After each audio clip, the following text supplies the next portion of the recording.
आज हम देखते हैं सिख गुरु। तो सिख गुरुओं के बारे में हम पढ़ते हैं। 10 गुरु टोटल हुए, हम उनको धीरे धीरे कवर करते हैं। तो सबसे पहले सिख धर्म के संस्थापक के रूप में हम जानते हैं गुरु नानक देव। इनका जन्म 15 अप्रैल 1469 ईस्वी को तलवंडी या उसको ननकानाबाद भी बोलते हैं, जो पाकिस्तान में वर्तमान में स्थित है, वहां पे हुआ था। और इनकी मृत्यु करतारपुर, ये भी पाकिस्तान में है, वहां पे हुई थी। अभी हाल ही में करतारपुर कॉरिडोर को लेकर काफी चर्चा थी।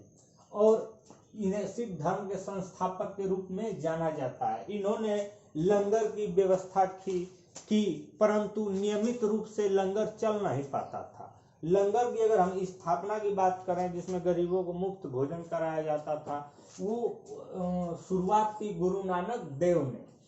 और इनके शिष्य थे लहना, जो अगले गुरु बने और इनको गुरु अंगद के नाम से जाना गया। इनका वास्तविक नाम लहना था। गुरुमुखी लिपि का आविष्कार इन्होंने किया था। गुरु अंगद ने गुरु लिपि का आविष्कार किया था और इन्होंने लंगर व्यवस्था को नियमित कर दिया था। अब तीसरे गुरु हुए गुरु अमरदास। गुरु अमरदास पारिवारिक जीवन में रहते हुए अपने कर्तव्यों का निर्वहन किया। इनकी पुत्री थी बीबी भानी, जिनको अकबर ने 500 बीघा जमीन दान में दी थी। बीबी भानी को अकबर ने 500 बीघा जमीन दान में दी थी। और गुरु अमरदास पारिवारिक जीवन में रहते हुए गुरु के कर्तव्यों का निर्वहन किया। और बीबी भानी का विवाह हुआ गुरु रामदास से। और गुरु रामदास ने बीबी भानी को अकबर द्वारा मिले 500 बीघे जमीन पे रामदासपुर, जिसको वर्तमान में हम अमृतसर के नाम से जानते हैं, नगर बसाया। और इन्होंने ही गुरु पद को पैतृक बना दिया, क्योंकि अगले गुरु इनके पुत्र अर्जुन देव हुए। और अमृतसर नामक तालाब बनाया। अमृतसर रामदासपुर में अमृतसर नाम का एक तालाब था, जो बाद में जाके उसके चारों तरफ लोग बसने लगे, तो उसका नाम हो गया अमृतसर।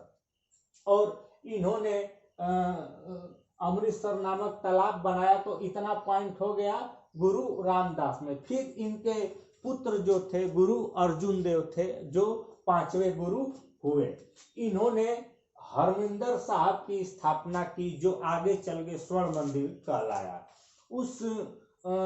जब रणजीत सिंह ने पूरे कह सकते हैं कि सोने की परत चढ़ा दी, तो उसको फिर स्वर्ण मंदिर कहा जाना लगा। एक जैसे कि मंदिर था, उस पर स्वर्ण की परत चढ़ा दी गई, तो उसका नाम स्वर्ण मंदिर हो गया। जब स्थापना हुआ था, तो उसको हरमिंदर साहब के नाम से उसका स्थापना हुआ था। इन्होंने आदि ग्रंथ की रचना की। गुरु अर्जुन देव ने आदि ग्रंथ की रचना की। इन्हें सच्चा पातशाह भी कहा जाता है। इनको जहांगीर ने 1606 ईस्वी में मृत्यु दंड दे दिया, क्योंकि इन्होंने जहांगीर के विद्रोही पुत्र खुसरो को आशीर्वाद दिया था। क्योंकि जहांगीर जब राजा बना, तो अकबर काफी बूढ़ा होकर मरा था 1605 ईस्वी में। तो जहांगीर को सत्ता के लिए काफी इंतजार करना पड़ा था। तब तक उसके बच्चे भी जवान हो चुके थे। और जहांगीर जब 1605 ईस्वी में गद्दी पे बैठा, तो उसका पुत्र खुसरो सोचने लगा कि अभी यही लंबा रहेंगे तो हम लोगों को राजा बनने का नंबर ही नहीं आएगा। और उसने विद्रोह कर दिया और गुरु अर्जुन देव ने उसका साथ दिया। इसकी वजह से अर्जुन देव को जहांगीर ने मरवा दिया। इस तथ्य को याद करेंगे कि जहांगीर ने किस सिख गुरु को मृत्यु दंड दे दिया, वो कौथे गुरु थे। इस सब तथ्यों को हम याद करेंगे। तो 5वें गुरु अर्जुन देव। अब आते हैं 6वें गुरु पे। 6वें गुरु हरगोविंद हुए। इन्होंने गुरु अर्जुन देव को जहांगीर से मृत्यु दंड पाने के बाद इन्होंने सैन्य शिक्षा प्रारंभ कर दी। सिखों में सैन्य शिक्षा प्रारंभ कर दी, क्योंकि ये लोग सोचते थे कि अब अपने आत्मरक्षा के बारे में भी हमें सोचना पड़ेगा। उसके बाद पूरे अमृतसर की किलेबंदी कर दी। और अकाल तख्त का निर्माण करवाया। अकाल तख्त मतलब ईश्वर का सिंहासन। अकाल तख्त को हम ईश्वर के सिंहासन के नाम से भी जानते हैं, इसका मतलब वही है। और नगाड़ा बजाने की पद्धति जो है इन्होंने ही शुरू किया था। तो हम यहाँ पे देख सकते हैं 6 गुरुओं के बारे में एक एक पॉइंट हम कवर किए। अब हम देखते हैं 7वें गुरु के बारे में। 7वें गुरु हर राय। हर राय जो कि दारा सिकों को इन्होंने आशीर्वाद दिया था।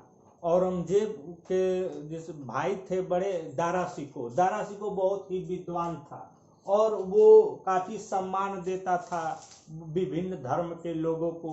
तो हर राय ने भी दारा सिकों को आशीर्वाद दिया। और परंतु राम राय जो कि हर राय के बड़े पुत्र थे, ये औरंगजेब की शरण में चले गए।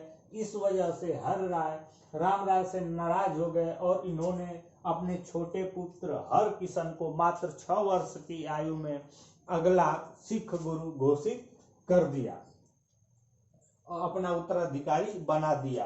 तो हर राय अपने बड़े पुत्र राम राय को अगला सिख गुरु न बनाते हुए उन्होंने हर किशन को अगला सिख गुरु बनाया, क्योंकि यहाँ पे हर राय दारा सिकों के समर्थन में थे और राम राय औरंगजेब के।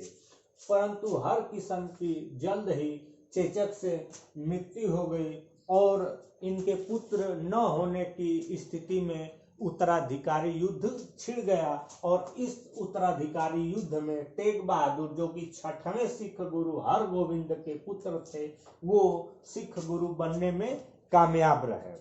परंतु इन्होंने औरंगजेब के विद्रोही पुत्र अकबर द्वितीय का समर्थन कर दिया और औरंगजेब ने इनको मृत्युदंड दिलवा दिया। औरंगजेब ने कहा या तो इस्लाम कबूल करो या तो मौत। तो इन्होंने मौत को स्वीकार किया और इस्लाम धर्म को कबूल करने से इनकार कर दिया। तो पूछता है किस सिख गुरु को औरंगजेब ने मरवा दिया था? तो हम लोग याद रखेंगे 9वें गुरु तेग बहादुर को। क्यों मरवा दिया था? क्योंकि इन्होंने औरंगजेब के विद्रोही पुत्र अकबर द्वितीय को शरण दिया था। अब आखिरी गुरु जो हुए वो गुरु गोविंद सिंह थे। इनका जन्म 1666 ईस्वी में पटना में हुआ था।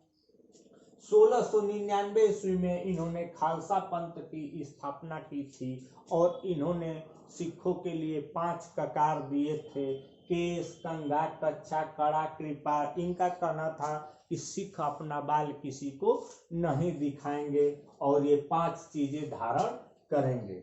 इन्होंने 5वें गुरु अर्जुन देव द्वारा आदि ग्रंथ के संकलन को पुनः संकलन किया। आदि ग्रंथ का पुनः संकलन यदि हम कहेंगे तो गुरु गोविंद सिंह ने किया और इन्होंने कहा कि मेरे बाद कोई सिख गुरु नहीं होगा और आदि ग्रंथ को ही सिख गुरु माना जाएगा, क्योंकि ये देख चुके थे कि अब धीरे धीरे सिख गुरु के लिए विवाद उत्पन्न होगा, जो सिख धर्म के विकास में काफी प्रॉब्लम होगा। इनकी मृत्यु नांदेड़ में 1705 ईस्वी में बुल खान नामक एक पठान ने कर दिया औरंगजेब के इशारे पे। और सिख धर्म का अगला संरक्षण सेनापति के रूप में किया बंदा बहादुर ने, परंतु इसे भी औरंगजेब ने मरवा दिया। और इसके बाद सिख धर्म धीरे धीरे मिसलों में टूट गया। उसी एक मिसल में था सुकर चकिया मिसल। उसी सुकर चकिया मिसल के थे राजा रणजीत सिंह, जिन्होंने स्वर्ण मंदिर पे स्वर्ण की परत चढ़ाई थी और तभी से उसको स्वर्ण मंदिर कहा जाता है। तो इस प्रकार हम देखें 10 गुरुओं के बारे में। और यहाँ पे आखिरी गुरु की यदि हम बात करें तो गुरु गोविंद सिंह थे। और इस प्रकार हम याद रखेंगे कि गुरु गोविंद सिंह ने आदि ग्रंथ को गुरु बना दिया, विवाद को देखते हुए कि अब आगे कोई सिख गुरु नहीं होगा। और बंदा बहादुर इनके बाद एक संरक्षक के रूप में काम किए सिख धर्म का। और आगे ये छोटे छोटे मिसलों में टूट गए, जो हम पंजाब में पढ़ चुके हैं, आंग्ल पंजाब युद्ध की कैसे अंग्रेजों ने फिर धीरे धीरे पंजाब पे पूरा अधिकार कर लिया। और इन्हीं ने बोला कि पुरुष सिंह लगाएंगे और स्त्रियां कौर का टाइटल लगाएंगी। तो ये सब चीज़ें हैं। मुझे पूरी उम्मीद है कि आप लोग एक एक पॉइंट याद रखेंगे ताकि आपके एग्जाम में काफ़ी ये मदद कर सके। अब हम आगे पढ़ेंगे बक्सर के युद्ध के बाद।